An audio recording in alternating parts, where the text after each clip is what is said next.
We have the pink Elven player Fairy at the bottom side against the blue Isengard player ROTWK at the top side. That's the first game in the best of 7 Champions League. And you know, guys, please make sure to give a huge shout out and also thanks to Opti and Humanity, because he's the one who's organized, who is sponsoring the $1,000 tournament, and he was just giving me bids in, you know, worth of $300, and for that reason we are actually gonna make it $1,300 tournament. Holy moly. Yeah, I hope so as well, Opti and Humanity, but I think it should be fine. Almost, I'm fine, thank you so much for asking, thank you. And Mia Magic, welcome. Almost welcome once again. Tarks, welcome. Choof, welcome. Mr. Piggy Poo, long time no see. Yeah, welcome back, my friends. Gulliver, welcome. Andy Brandy, welcome. Guys, let's go. $1,300 tournament.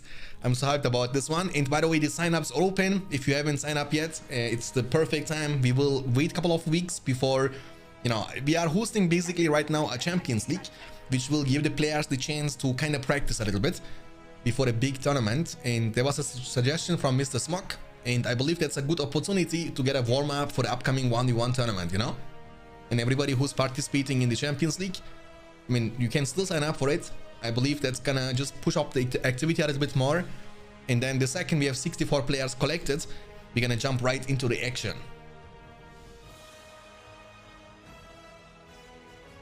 I mean, of course I am hyped about it, man. That's gonna be crazy. And I don't know, man, I don't know what to say, but you know, I hope you will get, you know, 1,000 times more than you actually give other people. You really deserve it, Opti and Humanity, man. Thank you so much. Dr. Lecter, welcome. Farad, welcome. Thank you guys so much for tuning in. Etiano, thanks for the follow as well, and welcome back. So we have Isengard against Elves. I think Isengard is performing, and by the way, if you don't know, we are actually keeping up the track in the Champions League. So basically we have like a win rate of each faction in our Discord, just to see, you know, I mean, let's be honest, I don't think these numbers mean quite a lot, because the skill level between the players can be, you know, different obviously, but I think it's still great to see how the matchups are working out in the current patch, and also how the factions are performing individually. You know what I'm saying? Out of 7 factions, which faction has the best win rate, which faction has the worst win rate, and you know, this way we can keep up the track a little bit in the Champions League. I think it's a great thing.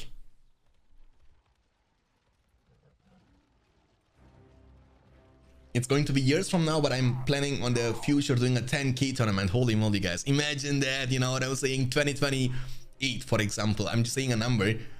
Guys, dude, I mean, I will train myself now. Trust me on that one. I will start playing 1v1 actively, so I have a chance of winning this as well. Imagine $10,000 tournament. It's gonna be dope. Uruks, they are gonna get killed by the Lorien archers here from Fairy, the stable, into the Levendel Lancers. Where is the barracks? I mean, there is the barracks. I didn't see that, sorry. Counter-attack with warriors and also pikemen.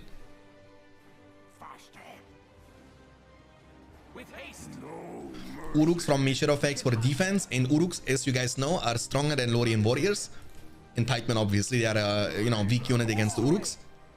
They are just being, you know, kind of recruited to counter eventual Warg Riders, which is not the case for now, because ROTWK is building up double Uruk pits.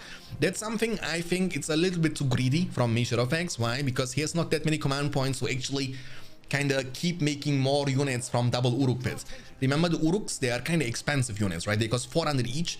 So keeping double Uruk pits kind of busy with 400 command points only is like, I don't think it's a great idea. Yes, Isengard's eco in mid to late game is actually the greatest with devastation, industry, you know, field of fires. You have so many ways of boosting your money, but early on it's not the case. Don't draw attention. Forward. Hi Janum, hoş geldin. Sabah Rider is also back in the menu. Sabah Rider, long time no see, welcome. So basically now ROTWK will definitely need some Uruk pikemen, and as long as they are not recruited yet, he cannot really step up against those lancers. They will get trampled down. There is the counter-attack. And Velenorion also for 6 months. Half a year. Welcome back, Velenorion. Velenorion just resubscribed for 6 months. Ahoy! A wizard is never late, nor is he early. He arrives precisely when he means to. By the way, obtain humanity as a god. Oh yeah, yeah. I mean, I don't know if you actually noticed that, but Obtain Humanity was just giving out for me 30,000 bits, which is worth, as you know, $300. So for that reason, we will be increasing the cash prize to 1,300, and I think it's a great thing because, you know, when there are so many players and we have the chance to kind of reward more than 3 of them, I think it's a good thing.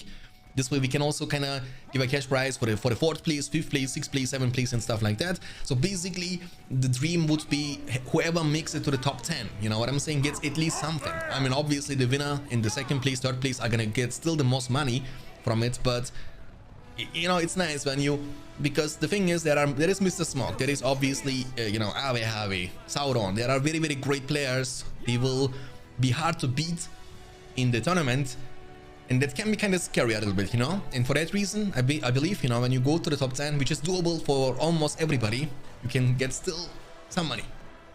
Love your videos, bro, man. Thank you so much. Appreciate that. I love you too, and thanks for also tuning in into the Twitch live stream. Really means a lot to me.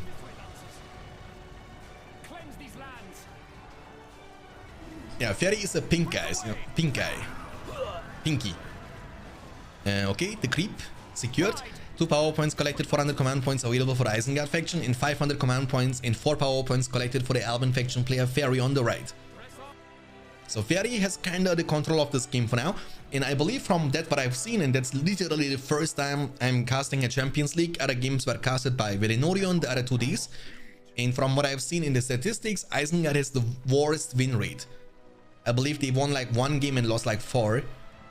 And you know, again, I don't think that means a lot, because maybe the player who plays Isengard doesn't know how to play with Isengard. It's always a possibility too. And also there is a skill gap between the players, obviously. So seeing this is like accurate detail of list, which kind of makes a lot of sense. Maybe not, but I think it's still great.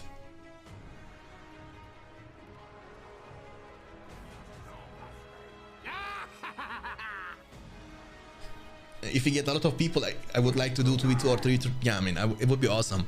It would be awesome. You know what I'm saying? I believe, you know, we can also organize tournaments without cash prizes. But obviously, when there is a cash prize and when there is something you can win at the end of the day, the players are also much more interested to participate and also kind of play their games in the tournament. You know what I'm saying?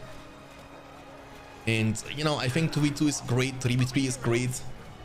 But again, it's just a little bit more tricky to organize, because for a 3v3 match, especially when you want to do a live commentary on this one, you need to have 7 people online at the same time.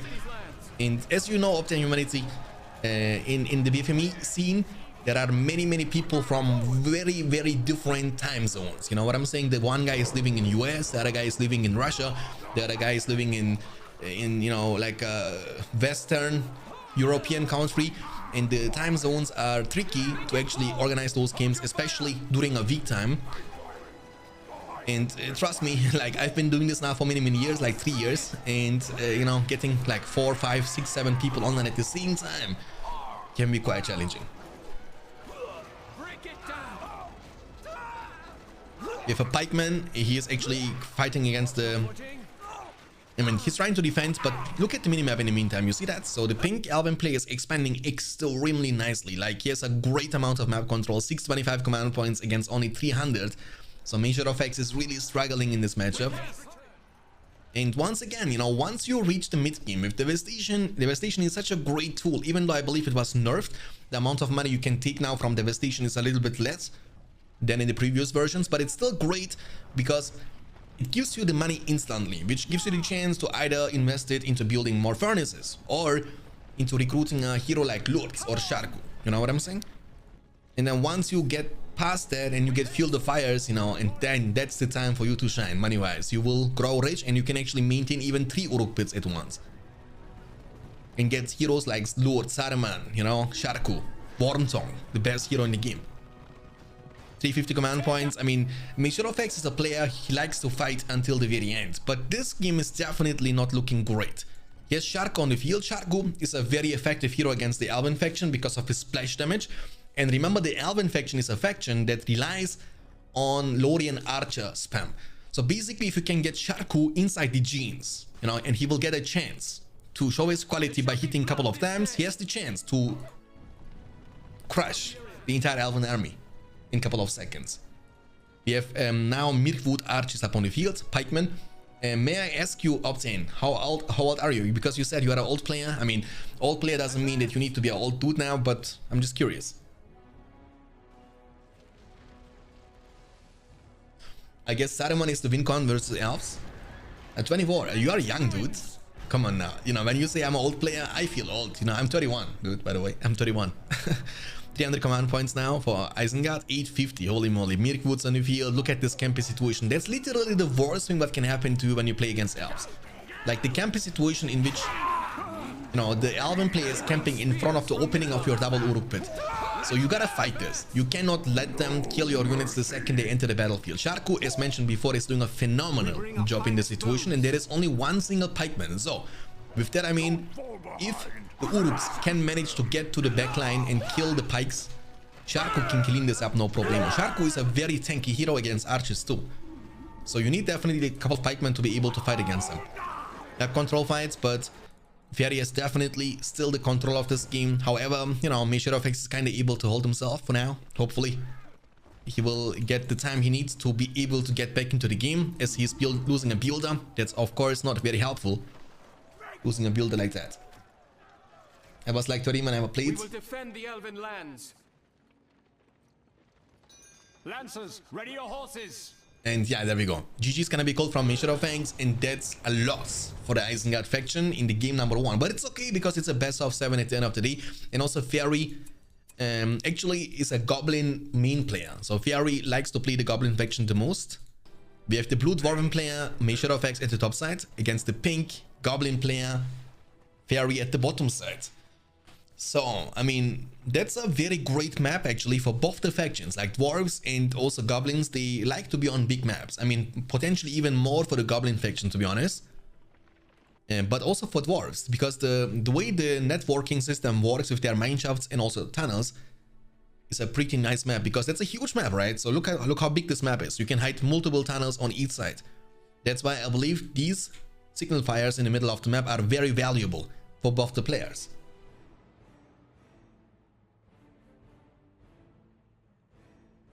Okay, we have 2-3 tunnels into the Goblin Cave coming up, and also the cave pads will be used for scouting. So basically now he is able to see the mineshafts and also the Hall of Warriors, which is coming up after the second mineshaft.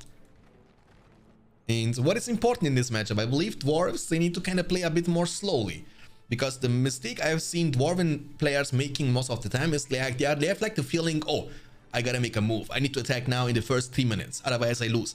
I think that's a very wrong mindset. But I also believe can be a great call and a great choice in this matchup as Dwarves are the Extrovers. You know what I'm saying? Because Extrovers, they are, you know, able to deal a lot of damage to the Goblin spam. So basically, if you have your Extrovers behind your Guardians, the Guardians are beefy, tanky, they can absorb lots of damage, you know, from the Goblin Warriors. And in the meantime, your Extrovers are able to deal free damage. I think that could be a nice choice. Also, Battle Wagons later on. Invictus, thanks for the follow again. Appreciate that, and welcome back.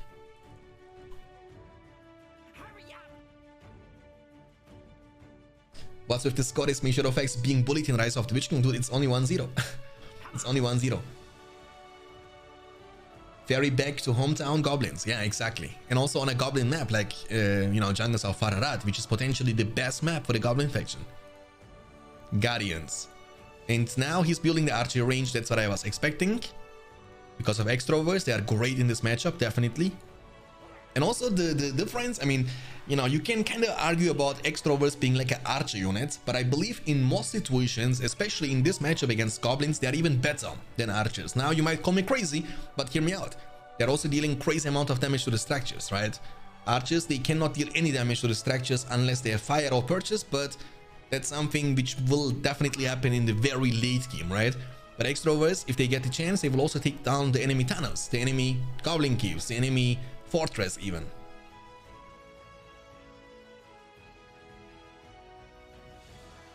So we have Goblin spam, and nobody was capturing those signal fires yet in the middle of the map, and nobody was creeping either, you know?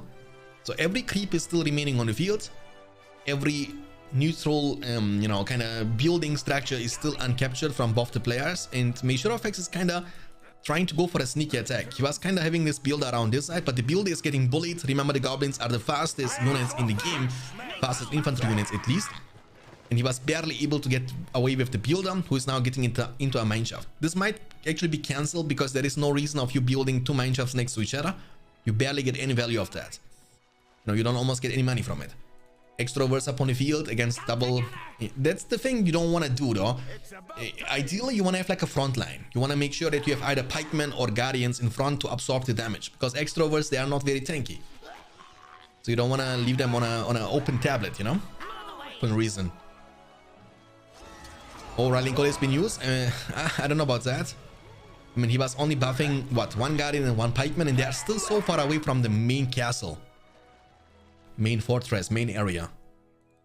So goblins, they will still be able to win this fight, I'm assuming, with the keep pads. He has just too many goblins upon the field. For now, he has 2 goblin keeps and a fisher level 1 for the half-throw swordsman. I miss those units because they are not existing in Battle for Middle-earth 2, you know? You have my sword. Is there a stream delay? No, not today, Ash. Hayes 1210, 1201. Thanks for the follow, appreciate that. Okay. So for now, let's take a look into recurring command points and power points. Major of X has 500 command points collected in total. After the rallying call, he was also able to collect 2 power points. And Gromash, thanks for the follow, appreciate that as well. We draw swords together.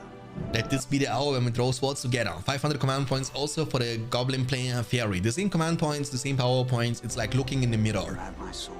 And Zags 114, thank you so much for the follow too. Appreciate it. 4 power points collected. We have a 4 forks now coming up for Dwarves for the Battle Wagon Sport. But the thing is, I believe in a one-on-one situation, the half-throw swordsmen are just stronger than the Guardians. And they're also much faster.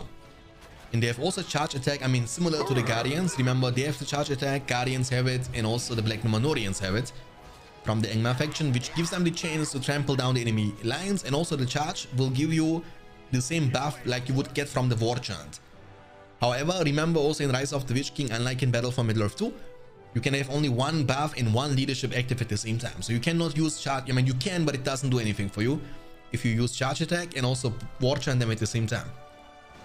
Small counter attack is happening, but it's too small to be effective. Like at this stage of the game, if you send like 1 or 2 Guardians forward, they won't be able to achieve too much. That's why Shadow Effects need to look for a bigger attack, but it's easier said than done. Look at the minimap in the meantime, guys. We have Pink in the middle on the left side. We have also a tunnel here. You know, he will keep up the pressure now all the time, and Shadow Effects will be kind of in a jail situation, in a prison situation.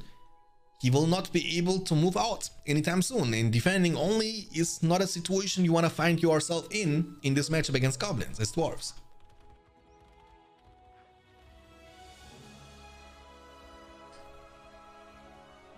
Something like a Lord of the Rings remix, Romesh. I can tell you. Wait a second. It's called Lord of the Rings, the Shire Team Concerning Hobbits, epic version. You can also find it on YouTube. I mean, it's a royalty-free music. Basically, it's not something I own the rights for, but it's a royalty-free music, which means you can also listen to that in your Twitch live streams, for example. Because as you know, like there is like a situation with the Twitch and also YouTube, obviously. You cannot use any copyrighted stuff and you don't want to get banned. And that's why you can only listen to music which is either copyright-free or royalty-free. Easy fight for the Goblins once again. Cave pads plus Tainted Land. That is, you know, there is no way the Dwarves can win this. Half-throw Swordmen are so strong. They are trying to move out from the land, which is smart, but the thing is that the Dwarven units are so sloppy that by the time they are trying to move out, they will take so much damage, you know? And look at this in the meantime, boys.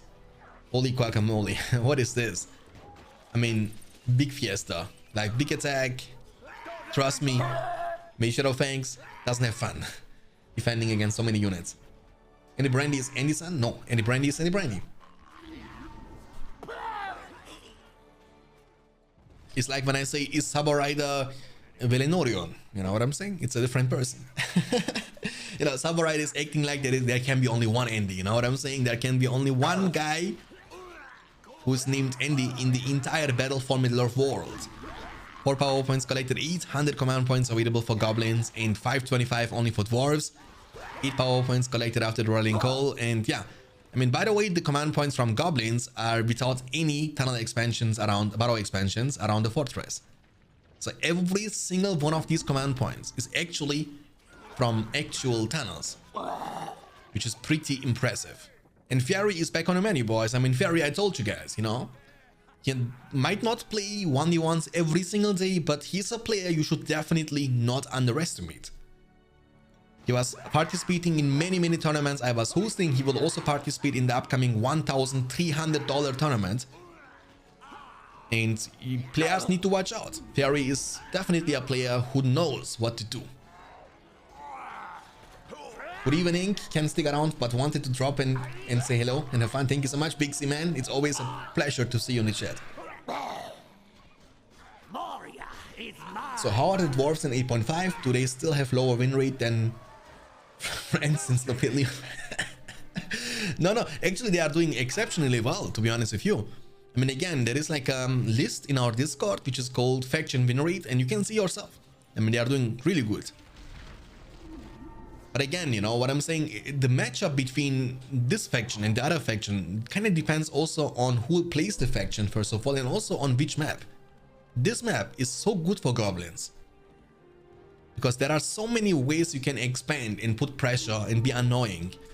And Goblins will always be able to outspam Dwarves. You remember the Goblins are the second cheapest swordmen in the game. They cost only 100 each. And they're also way faster than Guardians. So long story short, you cannot outspam.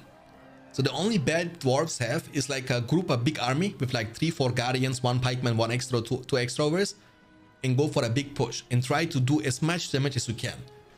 Because you cannot win those trades. Now he's trying to poke, you know, poke fight. You can't win the poke fight against Goblins. Not on this map especially. 3 battle wagons to rule them all, but remember the half-troll sportsmen, they cannot be trampled down. We have also Isengard on the field, a hero we have not seen for a long time. I mean, we cannot say that he is designed very well. He looks like a pleb, to be honest with you. He looks like a goblin scam, scum, basically from a goblin lair, you know, like zero details on Isengard. And did you guys know that Isengard, this model, but you are able to see in Rise of the Witch King, is also existing this way in Battle for Middle-earth 1. This is such an old model. Look at the design from this dude. And by the way, we are also using the HD edition for this one, right? So everything is looking great, but Isengard, he looks like such a pleb in this game. 8 power points collected after Tainted Land, Keith Bats, and Warchan for the Belgian player Fairy. He has the momentum, he has the advantage, he has the map control, he has everything in his favor to decide this game for himself. For a clean 2-0 situation after the second game. I believe in shenanigans, but I believe in order to turn this game around, we need to see the biggest shenanigan ever. So ROTWK need to pull off a really big magic trick not even Gandalf could pull off in order to be able to win this game. In this matchup, what is the counter to Battle Wagon spam with Men of Steel? Definitely Spiderlings. They're also great against the Battle Wagon spam. Obviously Drogoth, Shelob, Half-Troll Pikeman, and Men of Steel. They got nerfed on the Battle Wagons. You know what I'm saying? So they basically deal no damage anymore to the Pikeman. So one Half-Troll Pikeman can absorb so much damage for ages before the Men of Steel can ever kill him. So they took like some random orc from BFME 1, yeah, that's pretty much it, yes.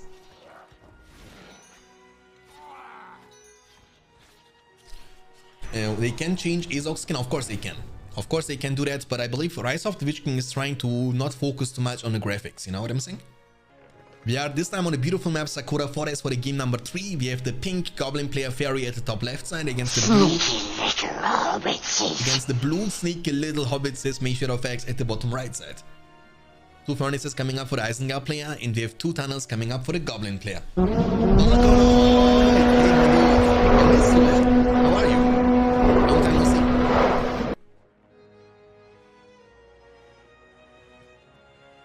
Hey Valinorian, I see your name, I hear the potatoes, boil him, mash him, stick him in a stew. Every time I see Valinorian's name, I always think about, not the builder. My company blocked Twitch, Have to watch on my phone, feels so bad, man. I feel you, bro, I feel you. But it's always pleasure to see you back on the menu. And also Veda is on the menu, boys. How are you, Pandorium? Veda, or how many other nicknames you have, I don't know. But always nice to see you as well. So we have 2-3 tunnels into the Goblin Cave coming up for the Goblin player Fairy. We see Wildman of Dunland start from the clan setting. I think that's a very solid strategy against the Goblin faction, because the Wildmen, they are much cheaper and more affordable in compared to the ROTWK. And also it doesn't hurt you as much if you lose them. They can still win the one-on-one situation though against the Wildman of Dunland. They cost only 50 more resources. I mean, it's a much better trade, right? If you lose a unit for 150 against a unit like ROTWK for 400.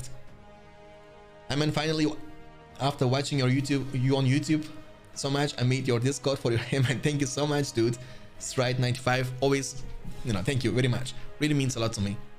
Not only you're watching the YouTube videos, but also making an account to tune on into the Twitch live stream. Dude, you're a legend. Thank you, and also welcome to the stream.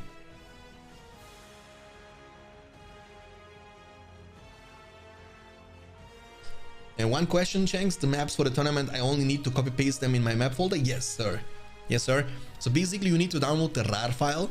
Then you open your app data, roaming, my Battle for Middle-earth 2, the Rise of the Witch King files, and there is a maps folder.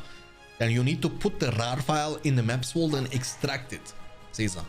So right click, extract here. So if you just put it in without extracting, nothing will happen. So you need to extract it. For that reason, you would need something like a WinRAR, for example. Or Warchan on one single Goblin Warrior. I don't know about that. Because that's not Battle for Middle-earth 2. The buildings here are a bit more tanky. I mean, if this would be BFME 2, the furnace, trust me on that one, would be gone in like 2 seconds. He might still be able to take it down. Nice positioning though from ROTWK. I really like that. It's gonna be close. But will it be close enough? He's also using the Poison Blades, which doesn't do anything, by the way, in Rise of the Witch King. The Poison Blades doesn't give you any more damage boost against structures. And that's a really bad situation. I mean, not really bad, because he will now be able to get with the second Goblin Warrior. Or, oh my goodness, dude. That's the thing. If you tunnel vision focus on one thing and it doesn't work out, it's really a rough start into the game. Look at that. He was using War Chant and wasting 2 Goblin Warriors and still couldn't manage to take it down. That's I mean, I think we can call it a lucky start for ROTWK, and he needed that. You know, he's 2-0 behind, he needed that. Not even close, baby. True.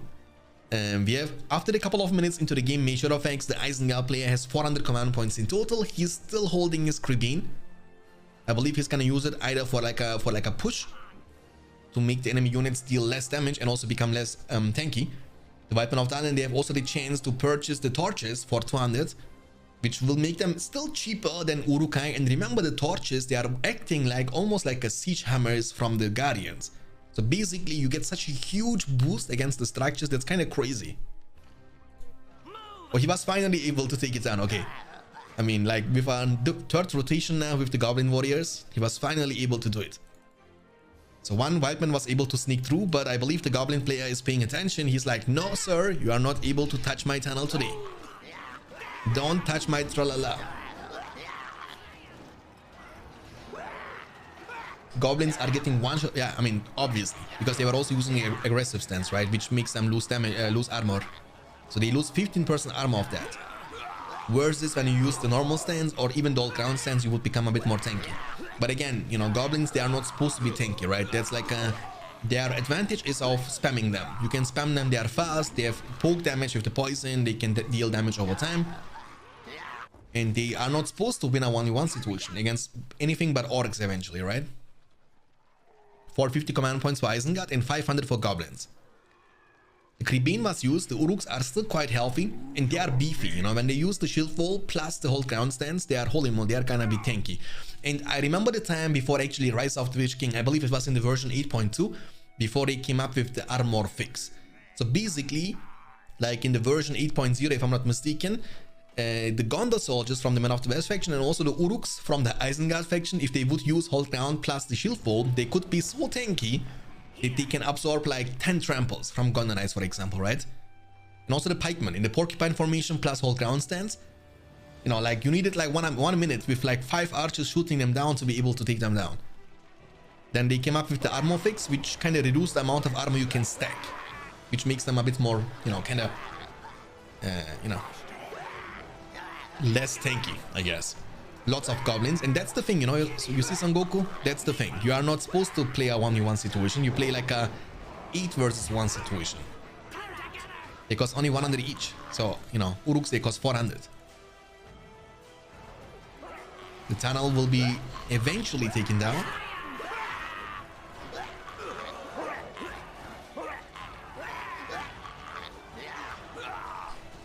Hey guys, is there a way to have a normal zoom for a 4K monitor? The zoom is too close, it's unplayable, lowering resolution gives normal zoom, but it stretches the game so it looks awful. I mean, on the 8.5 there is no possibility you can zoom out. I mean you can zoom out when you are not playing, like observer, like I am for now. But when you are playing, you have like a set zoom limit to like 500 something, I believe. And unfortunately, that's like the maximum zoom. And if you are using no zoom out tool, you can still use the zoom out tool to zoom out a bit more. So basically, if this is your zoom limit right now, with the zoom out tool, you can zoom out like this. But when you zoom out more, you will have like black bar showing up out of nowhere. You know what I'm saying? You cannot zoom out. Only in the recent patch though. So basically, we have a file, a bamboos, in our Discord, which is called, you know, I think it's like in the BFME files, the channel. You can download it, and it's like a map. You basically run the map for like a second, and it will be removing your zoom limits. Again, it will give you the chance to zoom out a bit more. Not much more. Actually, Isengard is kind of having a great amount of map control at this point. 475 for Isengard and 500. I mean, even though the Goblin player has a bit more command points available, I mean, only 25 doesn't really matter too much, but Isengard is kind of rotating from the middle, from the bottom side, from the top side at the same time. But we have Spider Riders on the field. Okay, that's gonna change everything.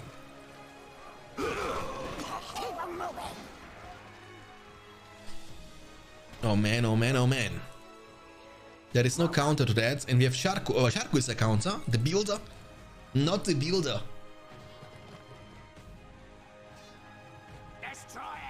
Destroy it. Okay, the build is Yabba Dabba Do out. The tunnel here is going to be taken down next. But the last second, the Spider Riders were able to join the battlefield. It wouldn't change anything about the situation anyway. I believe the Goblin player was able to win this fight.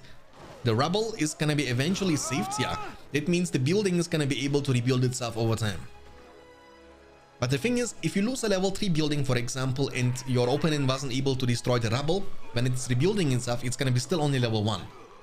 It won't rebuild it to be level 2 or level 3. This one is going to be taken down by Sharku. And you don't get any experience for killing this structure. You can only get experience for kill. Actually, I take it back. You get also lots of experience actually for killing this structure. I was expecting only to get experience from killing the rebel. The furnace level 2, that's going to be painful. You lose 75 command points of that. Rotation from the bottom side with like lots of goblins and also spider riders. Major effects desperately needs more pikemen. And not only pikemen, you will also need warg riders, crossbowmen, wildmen of the unland, eventually even the wildmen X-rovers.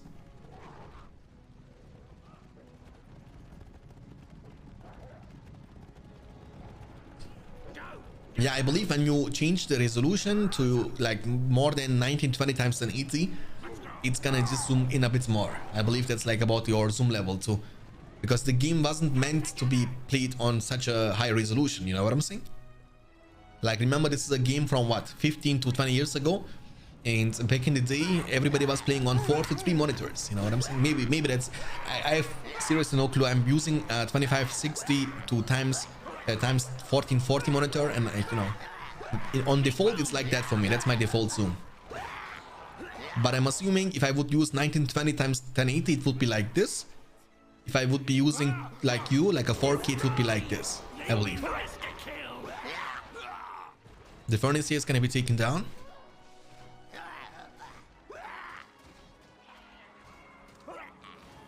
Did they pick? No, sir. And they are forced to pick random mirrors. They don't pick the matchup. Wildman of Talent summon from Measure of X. Let's see how much damage he will be able to deal. One of the tunnels has been taken down. We have 4 goblin caves in total, 1 spider pit level 2. No fissure in this game so far. No half-throw swordman needed. There is a counter attack. Sharko is trying his hardest to do stuff. He's level 3, but he can't really do much. Against Goblin spam, you desperately need Warg Riders. Because they have now also leadership from Sharko, right? They get 33% more damage and also armor, as well as more combat experience. Which is a leadership, which means it's able to stack with the whole ability, for example. The Weapon of the Unland was defended quite nicely. And looks like also the Goblin player is gonna use the Weapon of the Unland defensively. Which is not very understandable for me. I believe he was winning this fight anyway, even without the spam, without the summon. Lots of Wildmen with the torches getting killed, that hurts. That's lots of money you will just lose like that. But Fairy, as always, doing a phenomenal job keeping the enemy units away from his buildings. That's very important. Especially against the Weapon of the Unland. Because they have the pillage, which means they will steal money from you if they get the chance to deal I can't even talk. To deal damage to your structures. The tunnel here is going to be found. We have 2 Spider Riders inside, but don't get them out now. It would be a bad choice. The Warg Riders are coming for a beautiful trample. There we go. And 725 command points in total against 525. So far, definitely looking good for the Isengard, for the Goblin faction. But again, everything is still possible. We need more than 1 Warg Rider, because they are also kind of getting countered by the enemy Spider Riders. With the poison arrows, they can keep the distance, shoot from a safe distance. And the only reason why they are not losing this fight hardcore is because of Sharko and the additional, armor and damage you will get. And Sharko once again has splash damage. That means he's a great counter. I mean, every mounted hero in Rise of the Witch King basically is a counter to enemy cavalry. It also counts on Eoma or on, say it's on Glorfindel, for example. On Shelob. 800 command points for Goblins against 475 only for Measure of X. Remember, Measure of X also went for the Weapon of the Unland summon and not the Devastation. Devastation could be maybe a bit more helpful when we consider the fact that the Weapon of the Unland summon wasn't actually achieving anything for Measure of X. I personally, but I like the Weapon of the Unland summon when it's about to deal damage. You have an army, then you summon the Weapon of the Unland summon either on your own army and war chant them all together. Also, when you are playing against Elves, and he has a bunch of archers, and you can summon the Weapon of the Unland on top of the enemy archers. But other than that, I believe Devastation is just much more a reliable choice.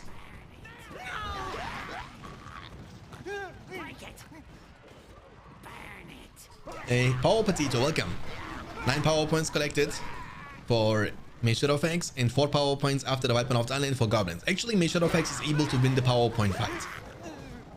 But that's not really meaningful at this point. Map control is a bit more important. The Goblins are just getting too much money. We have a Fissure now, level 1. Double Fissure is coming up. He has 4 Goblin Caves, Spider Pit level 2. He has so many production buildings. That would mean even if he loses everything that he has on the field right now, he has enough production buildings to be able to replace all of them in like 5 seconds. Maybe not 5, but maybe 20, you know what I'm saying? So you get a huge... Oh, there is a sneaky little level 2 tunnel. It will be taken down now. That's good. The Goblins are expanding quite nicely. There is the rotation from the bottom side. With a bunch of Goblin warriors, they are also war chanted. The thing is, he was war chanting kinda a bit too early. That means by the time they arrive around this area, the war chant is gonna be almost off. The tunnel level 1 is gonna be protected, I believe, against the pikemen. With the Goblin warriors. Sharko and his Warg Riders are doing a good job. Sharko is level almost 6. Level 7 is gonna unlock the Mini-Eater, which will give you so much sustain. And there is, right now as we are talking, nothing that can actually fight against Sharko. There are no half-draw pikemen on the field yet. I mean, he has only one single one of them. He needs definitely more than one to be able to fight against Sharko. Sharko counters the Goblins, counters also the Spider Riders. 9 power point collected, 700 command points available. And Measure of X is kinda holding himself. He's not expanding really a lot, but he's holding the command points he has. He was also using the Devastation to get a lot of money. And maybe we can expect to see Lourdes on the field. Lourdes, now you might say, but Lourdes, is he really gonna do a lot in this matchup? No. But Lourdes is a hero who is always great, I think, in any situation. Because Carnage, splash damage, because of Cripple, because of Pillage when you are level 7, Leadership when you are level 5, all the good stuff.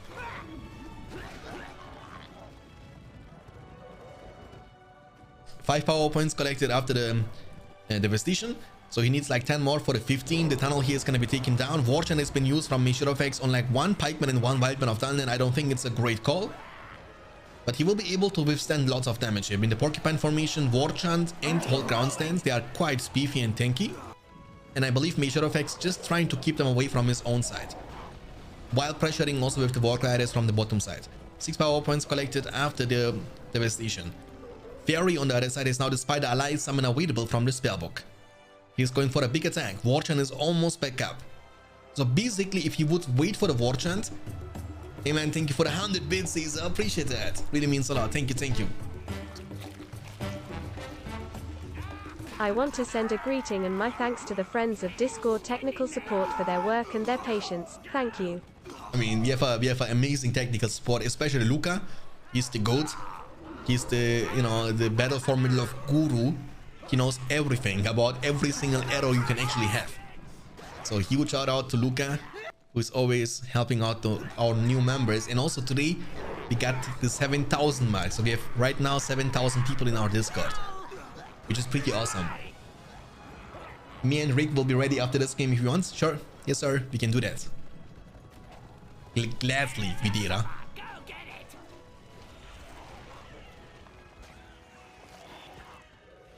I mean, after this game we can't. So basically it's a best of 7. If Fairy wins that, we will need to see at least one more game.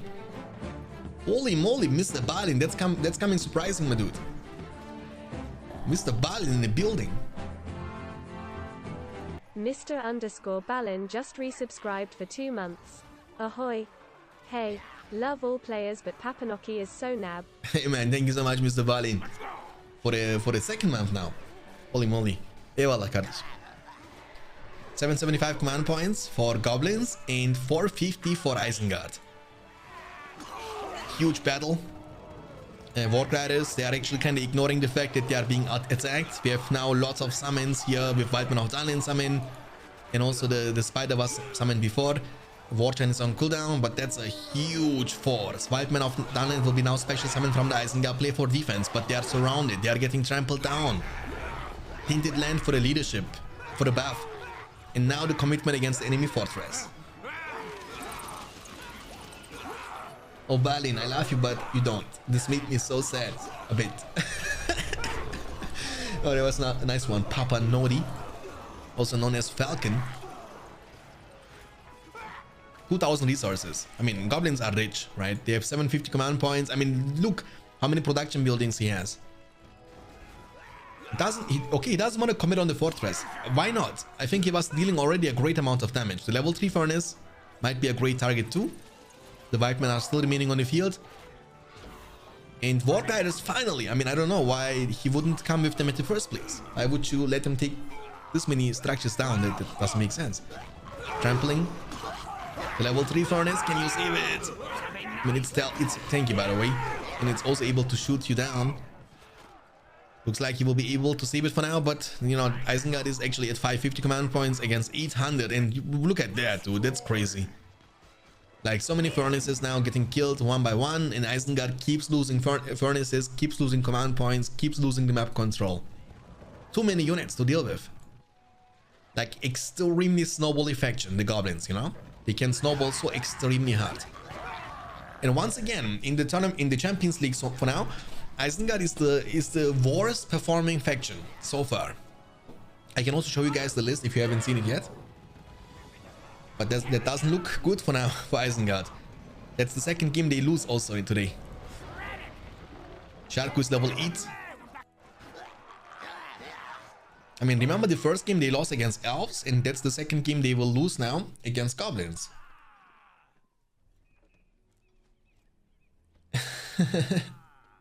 Yeah, Goblins, they are spammy faction, true. Like, if you like the spam, if you like the quantity over quality kind of style, Goblins is your faction.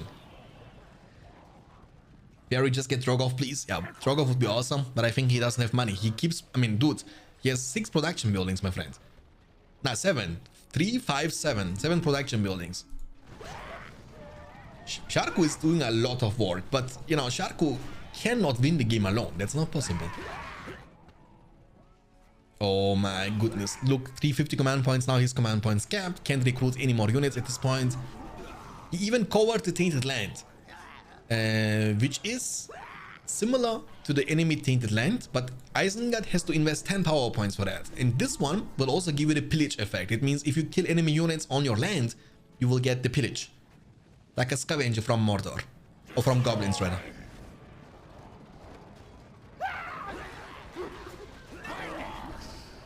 Okay.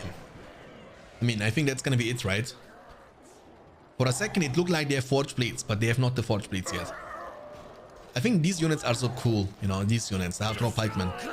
They're so badass. Sharku, what you doing? Sharku! The dead sounds from some units, especially from the Elven units, that sound so really horny, you know what I'm saying? Oh, Frodo, when Frodo is dying, the scream from Frodo.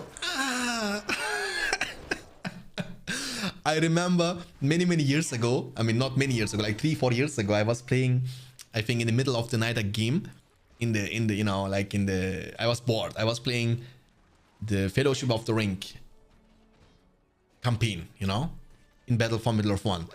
And Frodo was dying, and my wife, I mean, back in the day, my PC wasn't in a separate room, and my wife was kind of sleeping, and I was at my PC in the same room, in our bedroom, you know what I'm saying?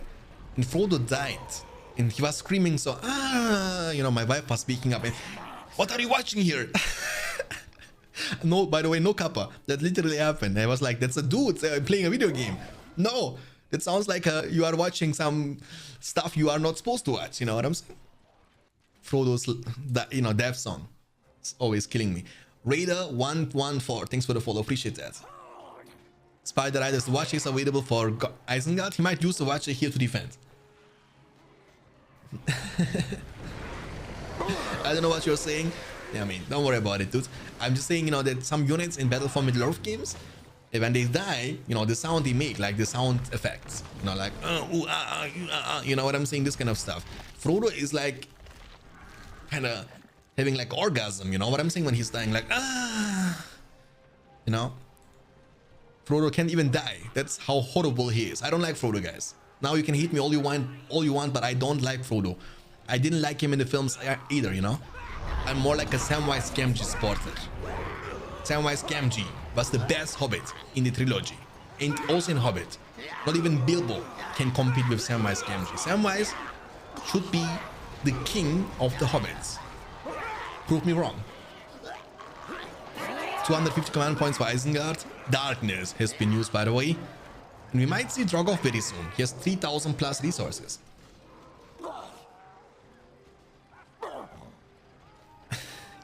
Just joking, because you see it 3 times a minute, you know what I'm saying? Yeah.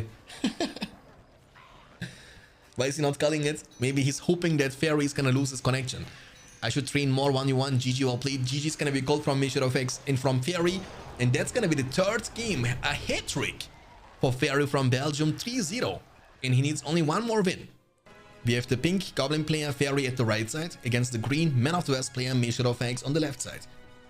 This is the map Mering Stream. We have seen this map a couple of times in the tournaments before. It's a map from Battle for Middle-earth 2.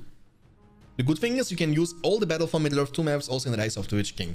And Battle for Middle-earth 2 mappers like Power Kartoffel and also Ectelion, as well as, you know, Tempt, they are doing a lot of work creating new awesome maps, and we are lucky that, you know, you can pretty much copy paste them in Rise of the Witch King and use them. Many of the maps we are using also for the upcoming tournament are gonna be new ones from BFME 2. Cave paths will be used to scout. The builder was building a farm, and the second builder is actually... Where is the second builder at? Did you kill him? Am I blind? I'm definitely blind. I don't see the second... There he is. Okay, that's something we see in BFME 2 a lot. Like in BFME 2, we see people building those offensive barracks. Watching YouTube, I wanted to bet so much. I'm excited right now, you know. The bets are always like a great thing, you know what I'm saying? But in some countries, for whatever reason, you cannot even bet. Doesn't make any sense to me, because that's not even real money. But some countries are like, nah, you cannot gamble in any way. Not even with your channel points. Forward, I'm so rusty. Some 1v1 with pros, and I will get back to what I was. Oh, ROTWK feels confident, and that's very important. You need to believe in yourself. If you don't believe in yourself, who else will do? You say that always, May. Oh, but all the all the confidence Measure of X was building up got kind of destroyed now. We will see. Oh, threatening now. Imagine in the upcoming 1v1 tournament, we will see Measure of X against Fairy in the very first round. That's gonna be El Clasico matchup then. Trash talking part one. Exactly, dude. Trash talking is always nice. As long as it's kind of friendly, I'm fine with that. Tunnel here is going to be taken down. Rallying Call, very sneaky attack, and I believe the Goblin player didn't see that coming.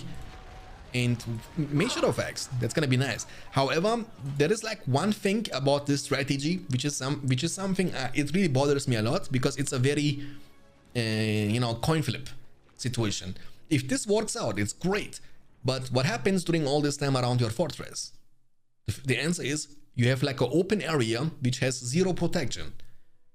So 1 or 2 Goblin Warriors can deal such a crazy damage to the economy of Measure of X. It would be actually crazy.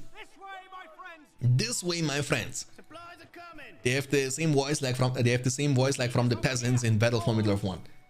Hey Benzi, Edoha. Yeah, today is a bit earlier stream, that's why, Benzi.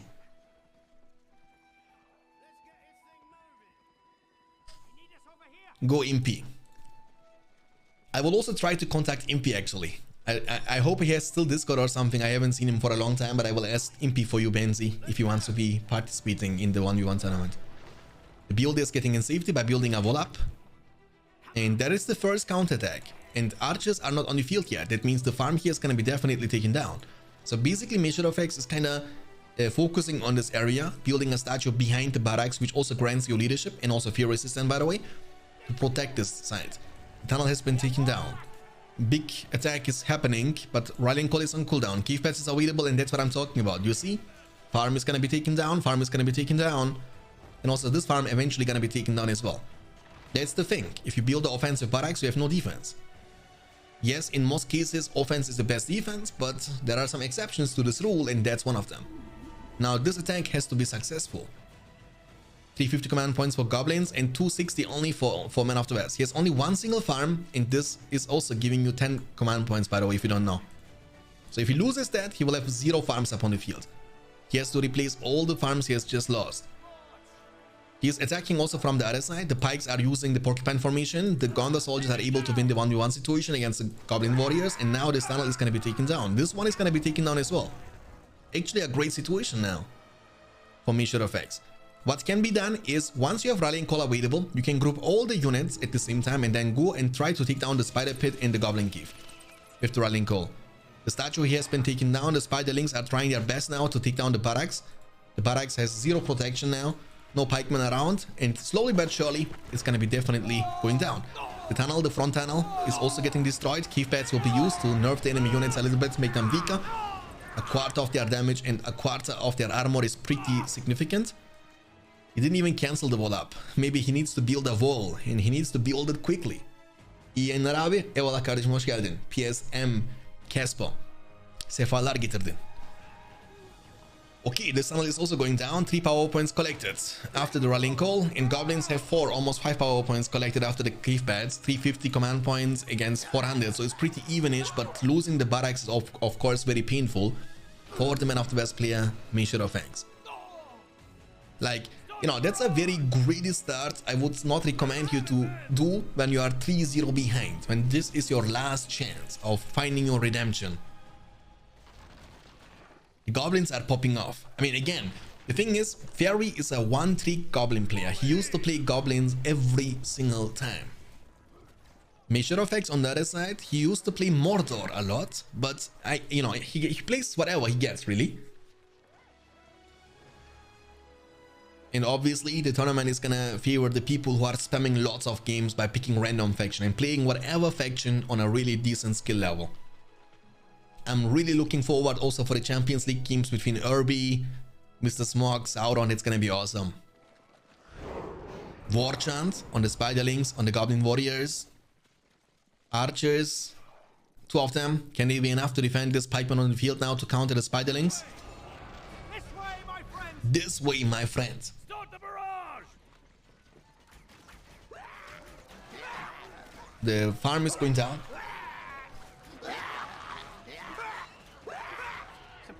It's a bad strategy versus Goblins, especially versus Mordor. Yeah, but it's still coin flip, isn't it? I think it's good when you can make it work, but if you cannot succeed, then you will eventually lose very fast, you know? This way, my friend. I mean, this dark green, I agree with that. The light green is okay, but the dark green is not very visible. I think also the patch should be adding a bit more colors to the game, you know? Because adding colors is not a big thing, you know, it's quite easy to be done. Maybe for the upcoming version, the guys could also implement a bit more new colors. Guess who is here? Fallen Rock is here. Welcome, my dude. 500 command points for Goblins, he's recovering quite a lot. And we have 350 command points for Man of the West only. So he's like, you know, not the same player now as he was in the beginning. He was the one who wanted to put pressure, but now he's in a turtle situation. He can do nothing else but defend himself. Run from one farm to other farm with his archers and try to stall the game out. But the question is, can this work out? And can he actually defend himself long enough to be prepared for a big counter push? Because Goblins are expanding, Goblins are recovering, Goblins are spamming lots of units, building tunnels next to each other, and pressuring the Man of the West player from every single side. One of the best snowballing factions after Dwarves. The farm is going to be taken down. I mean, look, that's the thing, you know, the spiderlings in Battle for Middle-earth 2, right? The Rise of the Witch King are so efficient, you know what I'm saying? Like, they are so mobile, they are good for harassment too, they can take down farms quite fast. They are not very strong in a 1v1 situation, but they are so tricky, you know? They have like a really small hitbox too. When only one of them is remaining from the battalion, it's really hard to target the one guy. Because the hitbox from them is so small that and they are so fast, do you guys know what I'm talking about? Like when one guy from the battalion is remaining and he's running in light speed, it's really hard to right click on this dude, you know? Because the hitbox is so small. Many goblins are coming from bottom side. Goblins from bottom. I've been practicing Rise of the Witch King. Yeah, man, that's nice. I hope to see you also in the upcoming 1v1 tournament. You have still a couple of weeks time, so I believe it's gonna start in about 3 to 4 weeks from now. So enough time for you to practice. And we are definitely aiming for 64 players in total, and we will need still like around 35 to get the number. So still looking for some more people who have the interest in competing in one of the greatest tournaments of all time. The farm is going down. Those links go brrr. Brrr. Yes, true. Half-throw swordsman demolishing those. Rohan Spearman. Spearman of Rohan, they got buffed this patch. Howargards too. Gandalf got buffed, and I believe that's pretty much it about the Man of the West faction. Nothing else was changed. Rangers, a little bit too late. And yeah, you don't want to fall behind, you know, you don't want to find yourself in a situation like that when you play men against goblins, you know? Can you just join, or are there 2 requirements to join? No, you can just join. You need to have a PC Game Ranger in Battle for Middle-earth 2, The Rise of the Witch King on your patch 2.02 version 8.5 installed. That's it. These are the requirements. So basically when you sign up, you need to put in your name, your Game Ranger identification number, and your country. Spiderling's new scouting unit for BFME 1 Isengard. We don't need that anymore. Now every time you play a game in 4v4s, 3v3, you have always like your starting units, right? You don't need a scouting unit anymore. Don't give Shanks your ID, it's a scam. Yeah, I'm scamming you. I might steal your Game Ranger number, Game Ranger account, and smurf on it. Oh, Lone Tower summon with Rangers. That's something I've not seen for a long time. Like this was a thing in the version 7, if I'm not mistaken. I've seen this in version so many times, in version 7. Like, the man would rush after rallying call the Lone Tower summon, get Rangers, and put them inside. It was also back in the day when every time we have seen Men of the West faction, they would rush Boromir. So Boromir was legit seen in like 8 out of 10 games, in every single matchup. Unfortunately, nowadays, we don't get the chance to see Boromir very often. I believe, and that's my opinion, that Boromir is still very reliable hero. I don't know why he's so underrated. the Horn of Gondelstan is very efficient, you know, especially when you combine it with a Visa Plus from Gandalf or the long shot from Rangers. It's very a great wombo combo. Oh, don't. Oh, that's painful. Oh, no. That's really painful, dude. Oh, the White Man of the Islands, I mean, beautiful trample, no pikeman. He's so greedy when you see spiderlings, or, you know, you can kind of expect that eventually there are going to be some spider riders very soon. And his biggest win condition was to defend himself with the Rangers, and now that's out of question. And what a dude, Fairy is popping off. What can I say else? 4-0 victory against Shadowfax. And once again, Shadowfax is not a, you know, not like a random player, you know. He's like the most active Rise of the Witch King player by far. This guy is playing literally every single day, 8 hours Rise of the Witch King for the past 2 years. I mean, he doesn't play Rise of the Witch King for 2 years. He plays it maybe for 10 years, but last 2 years he was playing every single day 8 hours. You know, Fairy is not like that. Fairy is also kind of active-ish, but maybe Fairy plays in a month as much as Shadowfax does play in a day. I don't know if man versus Goblin, Dwarf versus Goblin is a good matchup, but I don't like them. And he's gonna call it GG, and that's a very clean 4-0 victory for Fairy.